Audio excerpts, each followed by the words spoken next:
The realm. Do you know what the realm is? It's the 1,000 blades of Aegon's enemies. A story we agreed to tell each other over and over till we forget that it's a lie.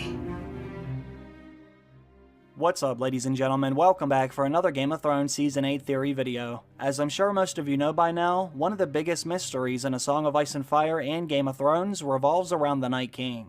We were introduced to the leader of the White Walkers back in the 4th season of the show, yet we still don't know very much about this character. One thing we have learned about the Night King is he was created by the Children of the Forest as a weapon to protect them and their sacred weirwood trees from getting cut down by the First Men. The very few things we do know about the White Walkers are only in legend. We have been told that they came for the first time during a generational-long winter known as the Long Night. During this time, the White Walkers started to invade Westeros, and according to Old Nan, the White Walkers were on the verge of wiping out the entire continent. That was until a legendary figure known as the Last Hero found the Children of the Forest. Together, they were able to somehow stop the White Walkers from advancing any further south. Not only that, but the White Walkers actually fled back into the icy north, and we don't know exactly what happened. The truth about how they were able to get the fighting to stop is still unknown to this day. I have always assumed that the Last Hero had to have came to some kind of an agreement with the White Walkers. He had to have offered them something they could not refuse, or else why would they even accept his offering, because based on all accounts, the White Walkers were winning the battle up until that point. All we do know is that the White Walkers were not seen again for thousands of years. Roughly 8,000 years had passed without a single White Walker sighting. They had disappeared for so long that most of our current characters weren't even sure if they were real in the first place. Is it Trees or the White Walkers? The White Walkers have been gone for thousands of years. So he was lying.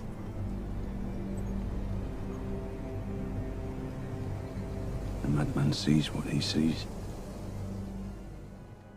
That was until some more credible characters started to have some encounters with them beyond the wall. Till this day, no one really knows how or why the White Walkers and the Night King decided to come back now. This is what I want to talk about today. What does the Night King and the White Walkers want? The interesting thing is, they may have already gave us the answer when the Night King was introduced. The Night King's introduction may have actually been the foreshadowing for the end of the series. The very first time we met the Night King was back in Season 4. This was when we saw the White Walker take one of Craster's sons all the way to the lands of Always Winter. One thing we do know the Night King wants is fresh recruits for his army. We know this because Craster was leaving his newborn sons out in the woods as a sacrifice to the White Walkers. This is actually a tradition that dates all the way back to the Age of Heroes.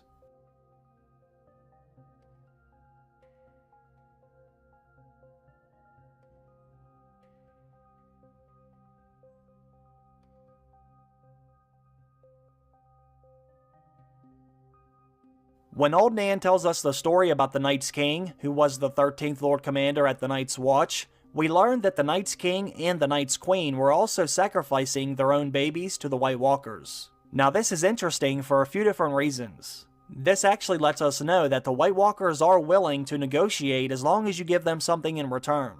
This makes me think that the Last Hero may have offered something very similar during the first Long Night. Like I said, we were told that the Night's King and Night's Queen were making sacrifices to the White Walkers, and we were shown that Craster was making sacrifices to the White Walkers. So maybe this is the only thing that they are willing to accept. This allowed Craster and his daughters to continue to live beyond the wall without having to worry about getting attacked by the White Walkers. Now, we're not exactly sure how Craster was able to negotiate that deal with the Night King, but either way, it let us know that the Night King does want at least one thing, and that is a newborn son. This sort of makes sense when you actually think about why the White Walkers were created in the first place. We were told that the Children of the Forest created the White Walkers because they were afraid their own race was about to go extinct. The Children of the Forest were getting slaughtered by the First Men, and their numbers were so low that they actually became an endangered species. It was you. You made the White Walkers. We were at war. We were being slaughtered. Our sacred trees cut down. We needed to defend ourselves. So in order to save themselves, they created a weapon that they thought could wipe out the entire human race. The Night King most likely wants what everyone else wants. Just like with the humans and the children, the Night King is trying to keep his own race alive for as long as possible. Think about it like this. The Night King and the White Walkers did not start attacking in force until they were no longer getting Craster's sons. Up until then, they were basically just killing trespassers. All of this led me to thinking about the prince who was promised prophecy. Could that actually be a play on words? What if this is meant to be some kind of an offering to the Night King? Was that prince actually promised to the Night King? Maybe this is why the Night King has become so active as of lately. He might be coming south to get what he thinks is rightfully his. You see, Craster's sons were good enough for the Night King to create new White Walkers, but the Night King might need a specific baby from a specific bloodline in order to replace himself. After all, one major part of this story has always been who is the rightful heir to the Iron Throne. Maybe the Night King needs an heir of his own who will take over for him one day. Many fans already believe that the Night King cannot be defeated. Well, the Night King may be coming to find his replacement. As we have seen in some of the previous seasons, the Night King has had several opportunities to kill Jon Snow, and even Daenerys Targaryen as of last season, but for some reason he decided to wait. Why would the Night King continue to allow Jon Snow to live if he saw him as such a big threat? Well, maybe the Night King knows something that we don't. We know that the Night King has access to the weirwood net because we have seen him take control over Bran Stark's visions back in Season 6. This also makes sense because the Night King would have that ability since he was created by the Children of the Forest. When they created the Night King as their weapon, they most likely transferred most of their powers to him. That would mean that the Night King may have the ability to see events long before they even happen.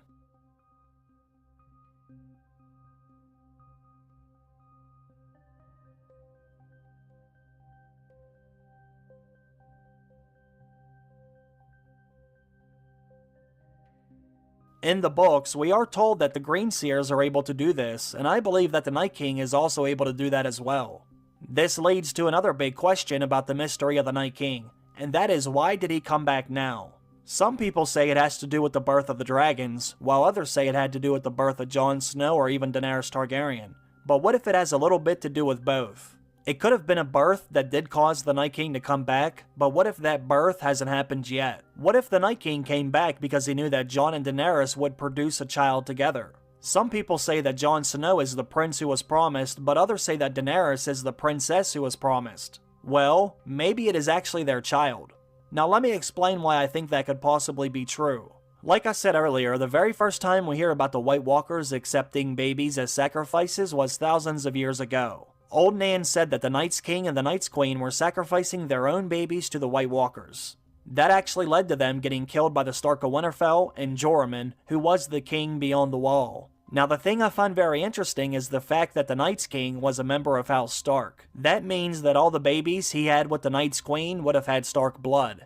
Therefore, most of the original White Walkers had Stark's blood from the Night's King. This makes sense that the White Walkers would want those babies because Stark blood is obviously extremely powerful. Now let's fast forward to when Craster is sacrificing his sons. They don't really go into any of the details in the show, but in the books there is some evidence that Craster may have actually been a Targaryen. Based on the timeline, Craster could have actually been Bloodraven's son. If that's true, that means the White Walkers are taking his babies because they have very special blood as well. That would also make sense because why else would the Night King want Craster's sons specifically unless there was something special about them? The Night King and the White Walkers could have been snatching babies from any of the wildlings, but they were only taking Craster's at that time. So with that in mind, that leads me to believe that the Night King is only able to make White Walkers out of babies with either Stark blood or Targaryen blood. Those two bloodlines have enough magic to create a White Walker. Now, if the Night King ever wanted to replace himself, then he would obviously need something a little bit more special, like a baby that has both Stark and Targaryen blood. I know some of you may be thinking, why don't the Night King just use Jon Snow, since he has Stark and Targaryen blood? Well, maybe that's because Jon is no longer a baby. Based on what we have seen and the stories we have heard from the past, it seems as if the Night King needs a newborn baby in order to do this. The sacrifices have always been babies as far as we know. Now let's think about how the White Walkers were actually stopped during the first long night.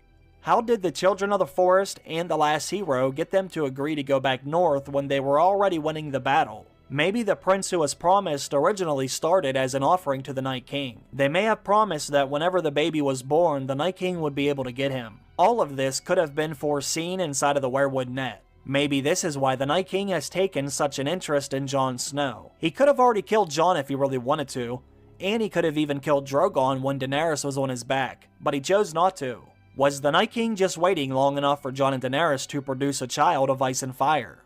When you think about it, the Night King basically attacked the wall at the same exact time Jon and Daenerys were having sex. The Night King may have known that was the time that Jon was going to give Daenerys his seed, and now it's time for the Night King to come south and get the prince who was promised to him. The prince who would eventually take the Night King's place as the leader of the White Walkers. Now I know that might sound batshit crazy, but it's something else that we can think about as we wait for the final season to come back on the air. Let me know what you think. Leave your questions or opinions down below in the comment section of the video. I want to thank everyone for stopping by and watching today's video. I really appreciate that. And I also want to thank all of you on Patreon for supporting the channel. Have a great day. I'll see you soon. Bye.